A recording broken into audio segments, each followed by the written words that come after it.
ವೀಕ್ಷಕರೇ, ಅದೊಬ್ಬ ವ್ಯಕ್ತಿಯ ಅದೊಂದು ಪತ್ರ ಇಡೀ ರಾಜ್ಯದಲ್ಲಿ ಸಂಚಲನ ಸೃಷ್ಟಿಸಿದೆ. ಎಲ್ಲಿಂದಲೋ ಬಂದ ಆಗಂತುಕನೊಬ್ಬ ನೂರಾರು ಹೆಣಗಳನ್ನ ಹೂತಿದ್ದೀನಿ, ಅದೆಷ್ಟೋ ಅತ್ಯಾಚಾರ ಕೊಲೆಗಳು ನಡೆದಿವೆ ಅಂತ ಹೇಳಿಬಿಟ್ಟ.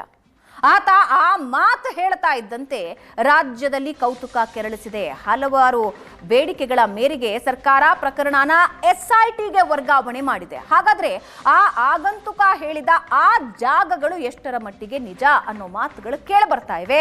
ಪ್ರಕರಣದ ಬಗ್ಗೆ ಏಷ್ಯಾನೆಟ್ ಸುವರ್ಣ ನ್ಯೂಸ್ ಗ್ರೌಂಡ್ ರಿಪೋರ್ಟ್ ನಡೆಸ್ತಾ ಇದೆ. ಆ ಎಲ್ಲ ವಿವರನ ನಾವಿವತ್ತು ನೀಡ್ತಾ ಇದ್ದೀವಿ. ಎಸ್ ವೀಕ್ಷಕರೇ, ಧರ್ಮಸ್ಥಳದಲ್ಲಿ ನಿಗೂಢ ಹತ್ಯೆಗಳಾಗಿರೋದು ನಿಜವಾ? ಒಂದು ಅನಾಮಿಕ ಪತ್ರದಿಂದ ಏನೇನಾಗಿದೆ? ಏಷ್ಯಾನೆಟ್ ಸುವರ್ಣ ನ್ಯೂಸ್ ಗ್ರೌಂಡ್ ರಿಪೋರ್ಟ್ ಕೊಡ್ತಾ ಇದೆ ನಿಮಗೆ.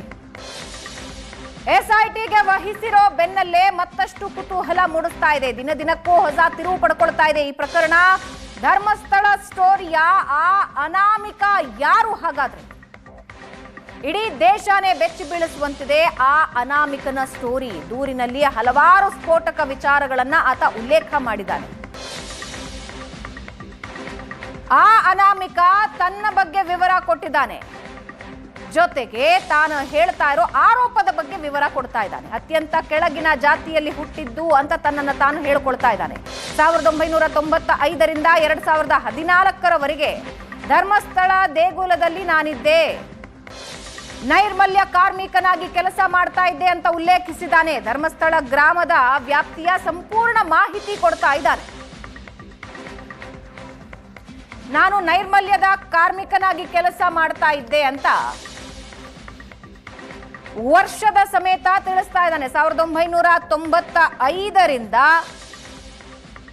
2014ರವರೆಗೆ ಅಂದ್ರೆ ಸುಮಾರು 2 ದಶಕ 19 ವರ್ಷಗಳ ಕಾಲ ನಾನು ಧರ್ಮಸ್ಥಳದಲ್ಲಿ ಕೆಲಸ ಮಾಡಿದ್ದೀನಿ.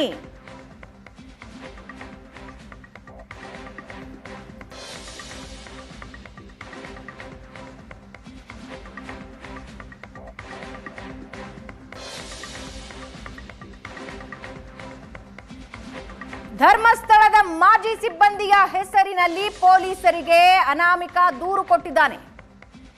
ಕೊಟ್ಟ ಅನಾಮಿಕ ತಾನು ಯಾವ ಯಾವ ಭಾಗದಲ್ಲಿ ಶವಗಳನ್ನು ಹೂತಿಟ್ಟಿದ್ದೀನಿ ಅನ್ನೋದರ ಬಗ್ಗೆ ವಿವರಿಸಿದ್ದಾನೆ.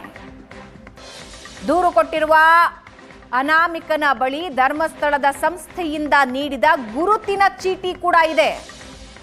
ಆಧಾರ ಜೊತೆಗೆ ಬೆಳ್ತಂಗಡಿ ಧರ್ಮಸ್ಥಳ ಭಾಗದ ಮತದಾರರ ಗುರುತಿನ ಚೀಟಿ ಕೂಡ ಸಲ್ಲಿಕೆಯಾಗಿದೆ.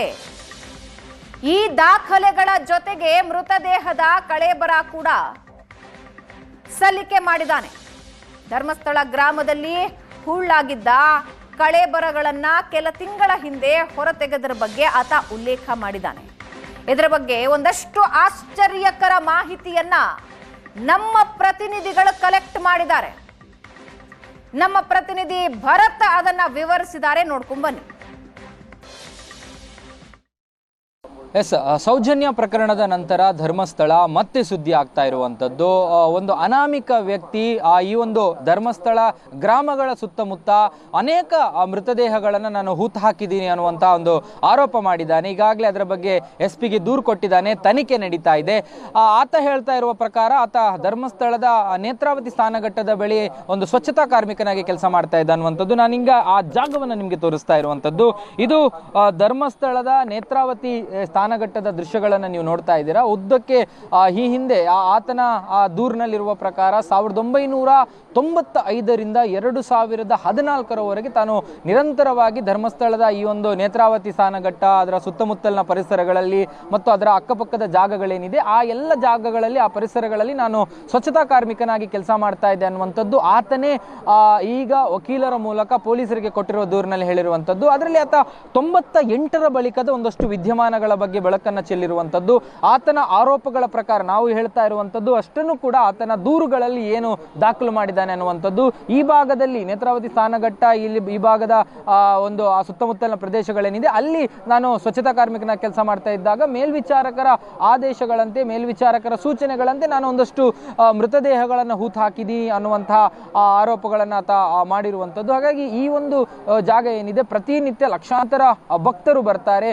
ಅನೇಕ ವರ್ಷಗಳ ವರ್ಷಗಳಿಂದ ಈ ಒಂದು ಸ್ನಾನಘಟ್ಟದಲ್ಲಿ ನೇತ್ರಾವತಿಯ ಪುಣ್ಯ ಸ್ನಾನವನ್ನು ಮಾಡ್ತಾರೆ. ಇದು ನೇತ್ರಾವತಿ ನದಿ ಹರಿಯುವ ಜಾಗ. ಇಲ್ಲಿ ಸ್ನಾನ ಮಾಡ್ತಾ ಇದ್ರೆ ಇಲ್ಲಿ ನದಿ ಹರಿತಾ ಇರುತ್ತೆ. ಅದರ ಸುತ್ತಮುತ್ತ ಒಂದಷ್ಟು ಫಾರೆಸ್ಟ್ ಏರಿಯಾಗಳಿರುವಂಥದ್ದು, ಆ ಕಾಡಿನ ರೀತಿಯಾದಂಥ ಪರಿಸರ, ಸುತ್ತಮುತ್ತ ಹೆಚ್ಚಿನ ಜಾಗ. ಇಲ್ಲಿ ನೇತ್ರಾವತಿಯ ಡ್ಯಾಮ್ ಅನ್ನು ಹೊರತುಪಡಿಸಿದ್ರೆ ಇಲ್ಲಿ ಕಾಡಿನ ರೀತಿಯಾದಂಥ ಜಾಗ, ಅಲ್ಲಿ ಹೆಚ್ಚಿನ ಒಂದು ಸುತ್ತಮುತ್ತದ ವ್ಯಾಪ್ತಿಯಲ್ಲಿ ಹೆಚ್ಚಾಗಿ ಕಾಡಿನ ರೀತಿಯಾದಂಥ ಪರಿಸರಗಳಿವೆ. ಯಾಕಂದ್ರೆ ಧರ್ಮಸ್ಥಳ ದೇವಸ್ಥಾನವನ್ನು ಹೊರತುಪಡಿಸಿ ಕಂದಾಯ ಇದರಲ್ಲಿ ಅದು ಧರ್ಮಸ್ಥಳ ಗ್ರಾಮ ಅನ್ನುವಂಥದ್ದು ಸರ್ಕಾರಿ ದಾಖಲೆಗಳಲ್ಲಿ ರೆಕಾರ್ಡ್ ಆಗಿರುವಂಥ ಜಾಗ. ಹಾಗಾಗಿ ಇಲ್ಲಿ ಹೆಚ್ಚಿನ ಪರಿಸರದಲ್ಲಿ ನೀರಿನ ಹರಿವಿನ ಜೊತೆಗೆ ಇಲ್ಲಿ ನೀರು ಯಾವ ರೀತಿಯಾಗಿ ಹರಿತದೋ ಅಲ್ಲಿ ಸುತ್ತಮುತ್ತ ಆ ಒಂದು ಪ್ರದೇಶಗಳಲ್ಲಿ ಇದೇ ರೀತಿಯಾದಂಥ ಸಿಚುವೇಶನ್ ಸದ್ಯಕ್ಕೆ ಇರುವಂಥದ್ದು. ಒಟ್ಟು ಪ್ರೆಸೆಂಟ್ ಇರುವಂಥ ಆರೋಪಗಳು ಪೊಲೀಸ್ ತನಿಖೆಯಲ್ಲಿದೆ. ಪೊಲೀಸರು ಮುಂದಿನ ದಿನಗಳಲ್ಲಿ ತನಿಖೆ ಮಾಡಬೇಕಾಗುತ್ತೆ. ಆದರೆ ಈ ಜಾಗದಲ್ಲಿ ತಾನು ಕೆಲಸ ಮಾಡ್ತಾ ಇದ್ರೆ, ಆದರೆ 11 ವರ್ಷಗಳ ಹಿಂದೆ ಅಂದರೆ 2014ರಲ್ಲಿ ನಾನು ಈ ಒಂದು ಜಾಗವನ್ನು ಬಿಟ್ಟು ತೆರಳಿದ್ದೀನಿ ಅನ್ನುವಂಥದ್ದು ಅನಾಮಿಕ ವ್ಯಕ್ತಿ ತನ್ನ ದೂರಿನಲ್ಲಿ ಉಲ್ಲೇಖ ಮಾಡಿರುವಂಥದ್ದು. ಕ್ಯಾಮರಾ ಪರ್ಸನ್ ಅಶೋಕ್ ಜೊತೆ ಭರತ್ರಾಜ್, ಏಷ್ಯಾನೆಟ್ ಸುವರ್ಣ ನ್ಯೂಸ್, ಮಂಗಳೂರು.